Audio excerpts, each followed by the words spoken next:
Құрметті YouTube каналына көрермендері, сіздер осылай сөгіліп кеткен күрпеше болсын, кез келген тігісті байқатпай тігу үшін осылай ине жіпті өткізіп, кез келген жіпті өткізіп, жаңағы тігісті қалай байқатпай тігуге болатынын көрсетемін. Осылай өткізіп аласыздар инені, былай жүресіздер.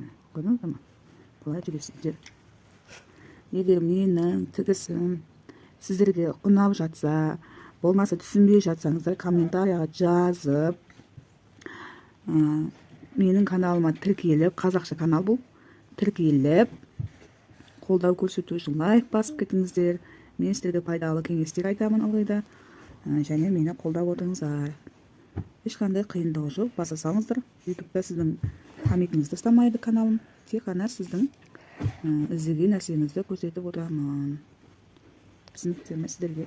Осылай тігістігі тартасыздар. Мені тігіс білінбей келе жатыр. Түсінікті ме сіздерге? Былай алып жатасыз. Анықтап қарасаңыздар, еш қиындығы жоқ тігістің.